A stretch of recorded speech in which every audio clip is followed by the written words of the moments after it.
My name is Tessa Whitmore. I'm 32 years old. For 8 years, I sent my parents $2,400 every month to live in the basement of their house.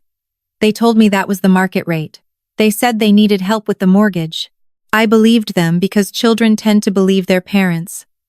Until last month, I ran into our neighbor Dorothy Brennan while picking up the mail. She smiled warmly and said, "Your parents must be so proud owning that house outright." I froze. "What do you mean by outright?" she replied casually. "They paid off the mortgage back in 2014.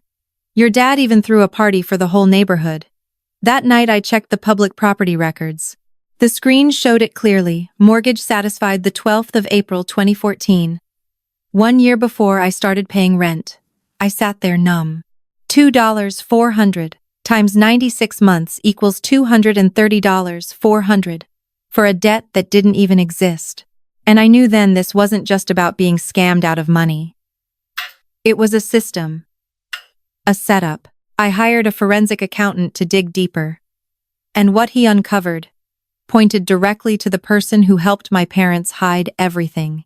I grew up in a beige colonial house in Binmar, a suburb of Philadelphia where lawns are trimmed perfectly and secrets are buried beneath politeness. From the outside, the Whitmores looked like a textbook upper-middle-class family. Neat fences, cars parked just right, polite smiles delivered on cue. But inside, it was different. My father Richard is the kind of man who speaks like he's stamping a seal. He doesn't argue, he declares. One sentence from him can silence the entire dinner table like someone just announced a death. My mother Diane rarely raises her voice. She uses guilt like a surgical tool, precise, delicate, and painful. She has a way of turning everything into a favor, something I was supposed to feel eternally indebted for. And then there's Meredith, my sister 3 years older. Blonde, confident, the gravitational center of the family. When Meredith walks into a room, attention shifts automatically. And me, I'm the background. The extra piece that makes the family portrait look complete. The one mentioned when they need someone to sacrifice for the sake of appearances. In the Whitmore household, there was an invisible hierarchy. Meredith was gold. I was whatever was left. When I was 17, I came home with my college acceptance letter, my heart pounding. For once, I thought maybe my father would look at me like I was someone worth being proud of. But that night at dinner, he raised his voice first. Meredith got a full scholarship. The whole table lit up. I sat there, gripping the edge of the table, and said quietly, "I got 50% tuition covered." I waited for a well done. Or at least a nod. He didn't even look up from his plate. He just said flatly, "Meredith got 100. That was enough. The comparison ended before I even had a chance to begin. Years later, I found out Meredith never had a scholarship at all. My parents paid her full tuition. They didn't lie to brag. They lied so I would understand my place in that house. Meredith was the investment. I was the one who needed to be grateful. That was the Whitmore system: elevate one child to the heavens so the other learns to bow willingly. And when you bow long enough, you start believing you're indebted just for being born. In May 2015, I graduated with a degree in accounting, carrying $42, 0 inches, student loans, and a naive hope: get a job, become independent, and escape the suffocating hierarchy at home. I submitted 63 applications. Got 4 callbacks. Eventually, I landed an entry-level accounting position at Horizon Community Foundation. Salary $38,000 a year. After taxes, I took home about $2,600 a month. My mom called. Move back home. Save money. Pay off your debt. It sounded reasonable. Renting in Philadelphia really does drain your bank account. My parents' basement had a separate entrance. I figured I'd at least have some privacy.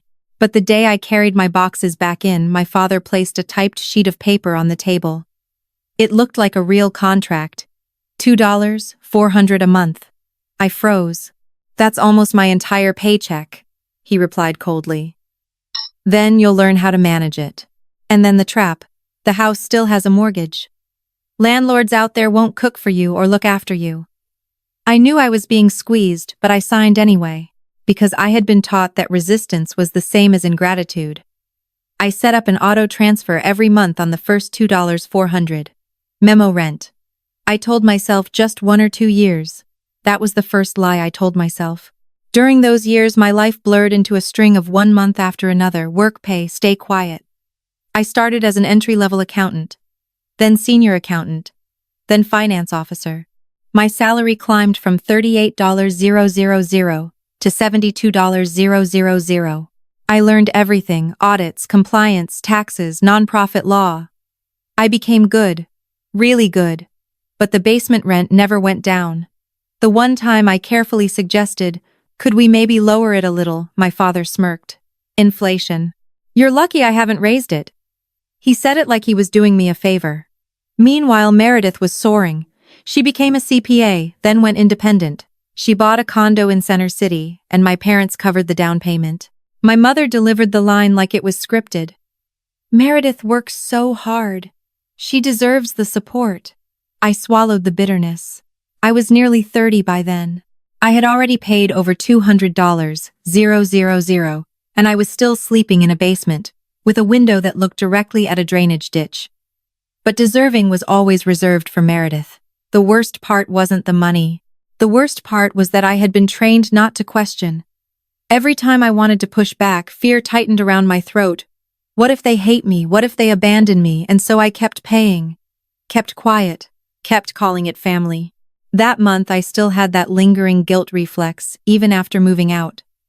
I would go back to my parents' house to help with chores, just to stay in character as the good daughter. One afternoon, I was bent over, pulling dry leaves from the flower bed, when Dorothy Brennan, our 72-year-old neighbor, stepped up to the fence, watering can in hand. She looked at me and smiled gently. "Tessa, haven't seen you in a while. Your parents must be so proud, owning that house outright." I froze, still holding the small garden trowel. "Outright? What do you mean?"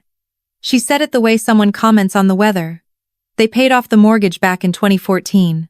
Your dad even threw a party for the whole neighborhood." My Harold was still alive then, he said. "We should pay off our house too, just like the Whitmores." Because in my head the numbers were already lining up. 2014. And I didn't start paying rent until 2015. That night, I didn't argue. I didn't cry. I opened my laptop and went straight to the Montgomery County Property Records website. Free. Public. Anyone could access it. And there it was, clear as a slap to the face: mortgage satisfied the 12th of April 2014. No lien. No outstanding debt. Nothing. I sat there for a long time, completely still. And then it clicked. For 8 years, I wasn't a daughter helping her family. I was a revenue stream. I didn't let emotion take over. I did one thing: gathered evidence. I screenshotted the property record. Mortgage satisfied the 12th of April 2014. Then I pulled every single bank statement and filtered each $2,400 transfer on the first of the month memo rent. 8 full years. Clean, traceable, undeniable. Then I called Lucia, my best friend from college, now a paralegal. "I think I've been scammed," I told her. She went quiet for a few seconds. Then she exhaled. "Tessa, this isn't just shady. This could be tax fraud." I blinked. "What?" She explained, "If my parents received over $200, 0 inches rent, and didn't report it, the IRS would consider it rental income. And the IRS doesn't care whether you're renting to your daughter or a stranger. A transaction is a transaction." Lucia gave me a name: Marcus Webb, a forensic accountant who specialized in family financial concealment cases. 3 days later, I was sitting across from Marcus, placing a thick folder on his desk: bank records, property records, a full timeline. He flipped through a few pages, then looked up and asked one question that sent a chill down my spine. "Who files your parents' taxes?" I swallowed. And the answer dropped out of my mouth like a knife hitting the floor: Meredith. If you've ever had your own family use guilt and lies to drain you financially, comment 1. I want to know where you are in this story. 3 days after my meeting with Marcus, an engagement invitation arrived at my apartment. Thick, cream-colored cardstock, gold-embossed lettering, the kind of paper that whispers money. Meredith Ann Whitmore and Bradley Harrison Ashford III. Briarwood Country Club, Saturday, November 18th. 6 p.m. Bradley Ashford wasn't new money.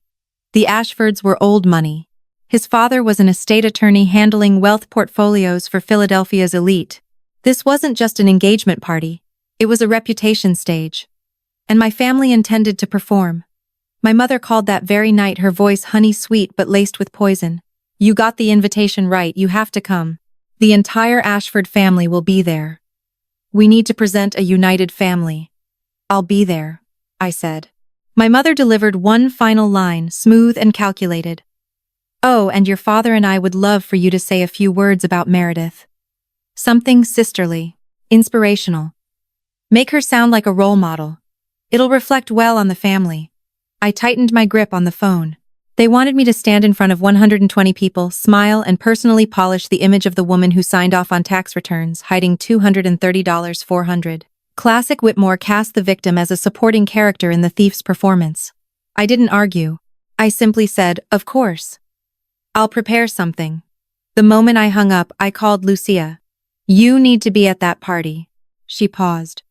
"For what?" "As a witness. Because I finally understood something. They weren't inviting me to speak to honor Meredith. They were inviting me to bind me using public pressure as the rope. But this time, I wasn't the girl in the basement anymore. On November 13th, 5 days before the party, Marcus called me at exactly 4:47 p.m. "The report's finished. You should come see this in person." I drove to his office, gripping the steering wheel, one sentence looping in my head. "If this is what I think it is, then no one in that house is innocent." Marcus placed a thick folder on the table. He didn't sugarcoat it. "From 2015 to 2023, your parents reported $0 in rental income. No Schedule E, no declaration of a rental property, nothing. Meanwhile, you transferred $2,400 every month. Consistent. Labeled, rent." I almost laughed, one of those sharp, humorless laughs that come from pure anger. Of course. I'd been treated like a cash cow. Then Marcus slid another sheet toward me and tapped a line near the bottom. "Here's the interesting part. Every single return was prepared by the same person." I looked down and felt my stomach drop. Meredith A. Whitmore, CPA. License number included. Not just complicit. Certified. I whispered. She knew. Marcus gave a small nod, his voice steady like a nail being driven into wood. "Not just knew. If you take this to the IRS, your sister's CPA license could be at risk. When someone signs a tax return as the preparer, they're certifying that, to the best of their knowledge, the information is accurate." I picked up the folder. And in that moment, I understood. The engagement party wasn't a party anymore. It was a battlefield. And they had just handed me live ammunition. 3 days before the event, I sat cross-legged on my apartment floor, documents spread out around me like I was reconstructing a crime scene. I wasn't bringing the entire forensic report that would have felt like an outright declaration of war. But I prepared enough to make sure no one could twist the truth times. A screenshot of the property record. Mortgage satisfied the 12th of April 2014. Asterisk. Screenshots of my bank statements every $2,400 transfer on the first of the month memo rent. Asterisk Marcus's number on speed dial. Asterisk. Lucia positioned strategically at the party. My living, breathing witness. Lucia texted me. "Are you sure about this?" I looked around my small apartment. Quiet, clean, no basement window staring into a drainage ditch. I typed back, "I've never been more sure." Then I outlined 3 scenarios, like any finance professional mapping out risk exposure. A. Light, my father makes a few subtle digs. I smile politely and leave. B. Moderate, they frame me as the ungrateful freeloader. I correct the record with numbers. Calm. Controlled. C. Severe. They attack directly to pressure me into silence in front of the crowd, and I respond with the 3 paragraphs I've memorized. Short, precise, heavy. I was going to make sure I was never cornered again. If nothing happened that night, I'd give a courteous speech and walk away. But if they tried something, I would end the role of the silent daughter on the spot. Briarwood Country Club was exactly what you'd expect from old money soaring ceilings, crystal chandeliers, servers in crisp white jackets, conversations delivered with smiles that felt polite but evaluative. I walked in wearing a simple navy dress, clean lines, understated, elegant. Not attention-grabbing until I decided it should be. A quick scan, about 120 guests. The Ashfords occupied the front tables. Bradley Sr. sat upright with the posture of a man used to making decisions, his eyes measuring value the way others measure fabric. Meredith stood beside her fiancé. She looked beautiful. And tight, like a violin string tuned just a little too high. My parents intercepted me at the entrance. My mother's smile was stretched a little too wide. Tessa, you made it. Go say hello to the Ashfords. Before I could even respond, she added, pointing across the room, your seat is at table 7. I followed her finger. Back corner. Near the service door. Not at the family table. Not at the front. Just close enough to say I was present, but far enough to stay invisible. Lucia was already seated there, holding a glass of wine. She lifted her chin slightly at me. Ready, I sat down, smoothed my dress, kept my face neutral. Dinner was exactly what you'd expect. Filet mignon, expensive wine conversations about charitable foundations and real estate portfolios. I ate mechanically, eyes occasionally drifting toward the stage at the front of the room. At 8:15, a spoon tapped against a champagne glass. The room quieted. My father stood microphone in hand, champagne flute in the other, perfectly cast in the role of the proud patriarch. We are so blessed to have 2 daughters. I straightened in my chair. Because I knew. The opening move was coming. The microphone gave a faint echo as he continued performing flawlessly. He praised Meredith, first valedictorian CPA, about to marry into an exceptional family. The room applauded. Meredith beamed. Then my father turned toward me. Tôi cầm micro. Lạnh. Nặng. Và cả căn phòng nhìn tôi như đang chờ một màn chị em thắm thiết rẻ tiền. Tôi cảm ơn bố, tôi nói giọng bình thản. Bố vừa nhắc tôi đã đóng góp tài chính cho gia đình. Đúng. Tôi có. Tôi dừng một nhịp đủ để mọi người nín thở. Suốt 8 năm tôi trả 200-400 mỗi tháng để ở trong basement nhà bố mẹ. Một làn sóng xì xào chạy khắp phòng. Tôi nhìn thẳng về phía bàn đầu nơi nhà Ashford ngồi. Nếu tính đơn giản thôi đó là 230-400. Tôi thấy nụ cười của bố đóng băng. Tôi trả vì bố mẹ nói. Họ cần tôi phụ tiền mortgage. Nói đó là giá thị trường. Và tôi tin. Mẹ tôi tái mét như giấy cũ. Tới gần đây tôi mới biết một điều. Thú vị. Tôi cười nhẹ kiểu cười không hề vui. Theo hồ sơ nhà đất công khai, mortgage của căn nhà này đã trả xong vào tháng 4, 2014. I took the microphone. Cold. Heavier than it should have been. The entire room watched me, waiting for a sentimental made-for-Instagram sister speech. I want to thank my father, I began evenly. He just mentioned that I've made financial contributions to our family. That's true. I have. I paused just long enough for the air to tighten. For 8 years, I paid $2,400 a month to live in my parents' basement. A ripple of murmurs spread across the room. I shifted my gaze deliberately toward the Ashford table at the front. If you do the math, that's $230,400. I watched my father's smile freeze mid-expression. I paid because I was told they needed help with the mortgage, that it was market rate. And I believed them. My mother's face drained of color. I only recently learned something interesting. I let out a small, humorless smile. According to public property records, the mortgage on that house was fully paid off in April 2014. Silence. Thick, sudden, unavoidable. The room fell into a silence so complete you could hear someone swallow. That means the mortgage was paid off a full year before I ever started paying rent. I tilted my head slightly toward my father. You just spoke as if I owed this family something. I simply want everyone here to understand the facts before we continue the story about sacrifice for family. If you've ever been squeezed by guilt from the very people who claim to love you, and then pressured to sacrifice, stay quiet to protect their image. Comment 1. I want to know if you're still living in that kind of basement. I placed the microphone back into the stand the way you set down a debt you've carried for 8 years. I didn't shout. I didn't cry. I didn't demand justice. I just told the truth and stepped back, letting the room breathe in the smell of it. 120 guests, and it felt like the oxygen had been drained out. Champagne glasses were still raised mid-air, but no one dared to clink them. I saw my mother rise abruptly from her chair, then freeze, unsure whether to rush the stage and drag me down or to paste on a smile and pretend nothing had happened. My father stood rigid. It was the face of a man just stripped bare in the one place he intended to rule. Meredith was no longer glowing. She'd gone pale, eyes wide, like someone who had just watched the floor beneath her feet crack open. I stepped off the stage. As I walked past the tables, whispers followed like light rain. 230,000. The mortgage was paid off. I walked straight toward the glass doors leading to the balcony, needing air. Just before I pushed the door open, my phone vibrated in my pocket. Marcus. I knew immediately this wasn't over. It had just shifted into a more dangerous chapter. I stepped onto the balcony and answered.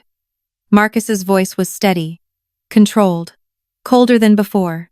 Tessa, I just received confirmation from a contact at the state licensing board. Your sister didn't just sign the returns. She structured the accounts so the rental payments would never surface on paper.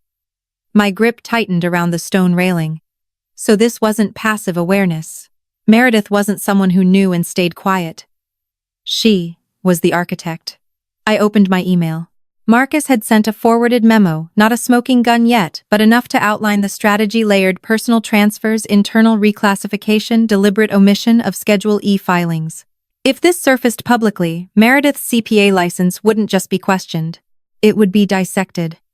The balcony door swung open before I could turn. Tessa, we need to talk. Meredith stepped outside and pulled the door shut behind her like she was afraid someone might hear. The wind whipped her hair across her face, but her expression was even more tangled. What the hell was that in there? She hissed. You just humiliated this entire family in front of the Ashfords. I held her gaze. I told the truth. She let out a brittle laugh, but her voice dropped, panic leaking through. Do you have any idea what you just jeopardized? My career? My license? I tilted my head slightly. That's interesting. If this was just Mom and Dad's rent money, why would your CPA license be at risk? She froze. Her eyes blinked rapidly. Her mouth opened, then closed. No answer. I stepped closer, lowering my voice. Because you knew. Not just knew. You were involved. And right then I heard the balcony door shift behind us. About to open again. The handle turned. The door swung wide. My father stepped out first, his face flushed red, but his voice strained into authority. Tessa. Inside. Now. We'll speak privately. My mother followed, her smile pasted on like tape. Sweetheart, don't overdo this. People are watching. But what made my fingers curl into a fist wasn't them. It was who stood behind them. Karen Ostrowski. My boss.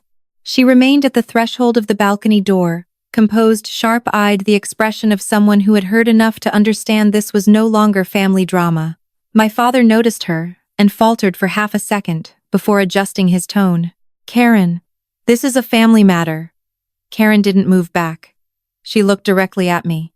Tessa, would you like me to stay? I didn't hesitate. Yes, please. Karen stepped fully onto the balcony and positioned herself beside me, not touching, but close enough to send a clear message. Tessa is not alone anymore. My father paused. The power dynamic he'd relied on cornering his daughter into silence fractured instantly. Because now, if he raised his voice, if he threatened, if he tried to negotiate silence, there would be a witness. Not my friend, but someone with standing. And in that moment, I understood. The rules had changed. This was no longer parents cornering their daughter. This was now outsiders witnessing. The shift was immediate. My father was still mid-posture, ready to press down harder when another voice cut through from the doorway. Bradley Sr. He stepped onto the balcony the way a man enters a courtroom, no invitation needed, yet authority naturally clears a path for him. Catherine followed just behind. Their expressions had lost all social polish. This was risk assessment now. Bradley Sr. looked directly at my parents. His voice was calm, surgical. I think we need to have a conversation. All of us. My mother tried to contain it. This is a family matter, he cut her off cleanly. No, it is not. Then he turned to Meredith. She stood rigid against the railing, face drained of color. He spoke slowly, each word landing with weight. When my son's fiancé may be implicated in tax fraud, that becomes my concern. My father had no response. My mother's smile finally collapsed. Meredith looked like she might faint. Bradley Sr. didn't raise his voice. He didn't argue. He issued direction. Private room. Now. And just like that, the engagement party turned into a closed-door hearing. The music faded. The laughter dissolved. What remained was truth pulling the Whitmore mask off in front of the very people they had tried hardest to impress. Inside the private room, there were no clinking glasses. No soft violin in the background. just air so thick it felt like someone was about to be sentenced. Bradley Sr. stood at the head of the table, calm in a way that made it worse. "Let me make sure I understand," he said evenly. "Tessa, you're stating you paid $2,400 per month for 8 years. "I'm not stating," I replied. "I have bank records." A small nod. He turned to my parents. "Richard. Diane. The mortgage on your home was satisfied in 2014. Were these rental payments reported on your tax returns?" My father's jaw tightened. "That's a private matter. Yes or no?" The interruption was clean. Controlled. Silence filled the room. No one moved. No one breathed loudly. Because everyone already understood. The answer mattered. He turned to Meredith, shifting focus like a prosecutor moving from accessory to primary defendant. "You're a CPA. You prepared their tax returns. Did you report this rental income on Schedule E?" Meredith stared at the table. Her throat moved once, then again. "No." Her voice was barely audible. Bradley Sr. exhaled slowly. When he looked back at my parents, his tone had changed, no anger, just clarity. "This is not a family misunderstanding. This is a federal matter." And somewhere beyond that closed door, the engagement party continued, music playing, glasses refilling. But I knew, from that moment on, something fundamental had broken. After that miniature courtroom session, I walked back into the main hall, feeling like I had just stepped out of a blast zone. The band was still playing, but the atmosphere had shifted. Clusters of guests leaned close, whispering. Eyes flicked toward my family, then away again, like people avoiding something contaminated. I returned to table 7. Lucia looked at me once, and understood instantly. This was no longer family drama. This was reputational impact. A woman approached my table mid-50s, sharp eyes, understated but unmistakably expensive jewelry. She introduced herself quietly. "I'm Sandra Holloway, with the Pennsylvania CPA Board." Her voice was low enough that only I could hear. "I'm not here in any official capacity. But if what you said tonight is accurate, your sister has exposure. And you should understand something: when prominent families start asking questions, complaints tend to surface from very unexpected places." Then she walked away as if she had never been there. Lucia stared at me. Was that I nodded?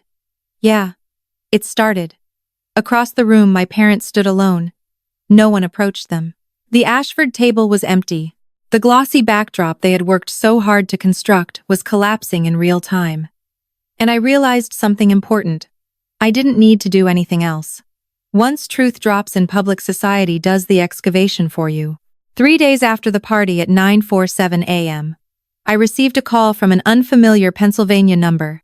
Agent Torres, IRS, Philadelphia. "Am I speaking with Tessa Irene Whitmore?" I sat down slowly. "Yes. We are conducting a review involving rental income connected to a property in Binmar. Records indicate you may have relevant information. We'd like to schedule an interview." My throat tightened. "I didn't file a complaint." A pause on the other end. "We're aware. The referral came from another source. However, transactions in your account were flagged in connection with the matter." Another source. Not me. Which meant the fallout had already spread further than I could see. After I hung up, I called Marcus immediately. "I didn't file anything," I said. "I know," he replied. "Neither did I. But I'll find out." An hour later, he called back, this time with something almost like disbelief in his voice. "You want to know who filed the complaint?" "Yes. Dorothy Brennan. Your 72-year-old neighbor. She called asking how to report tax fraud, and then she actually did it." I closed my eyes. Dorothy.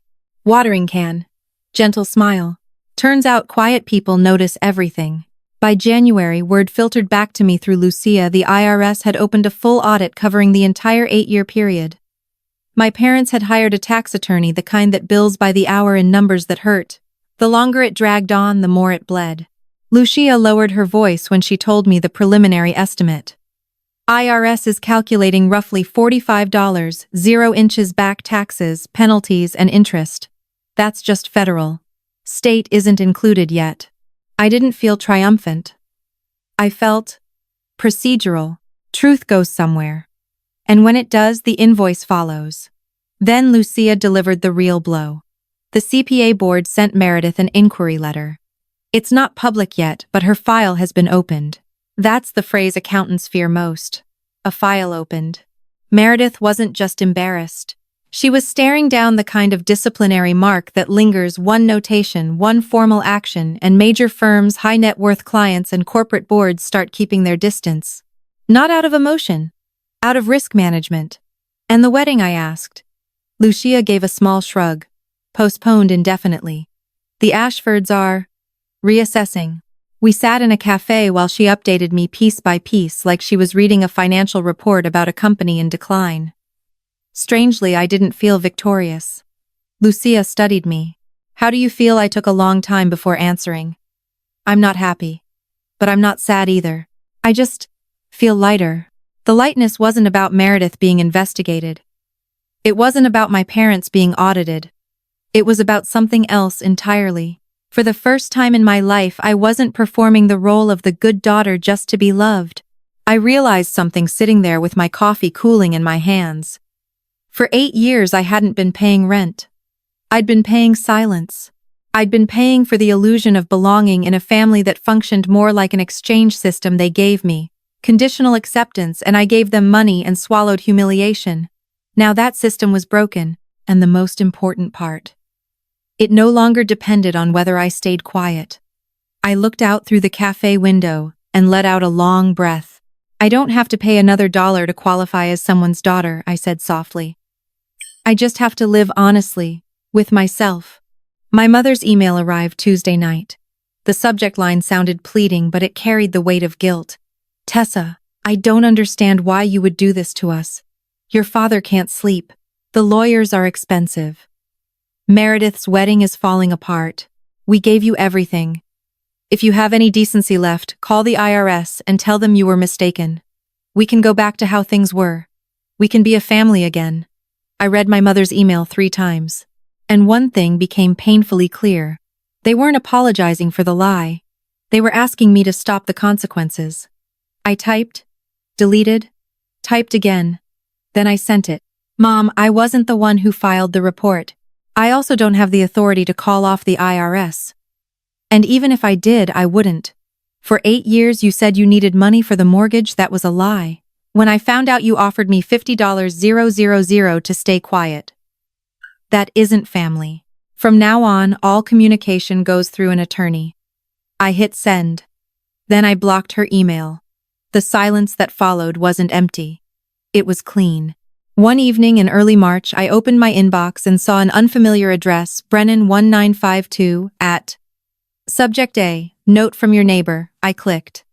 Dorothy Brennan wrote in careful, slightly uneven sentences.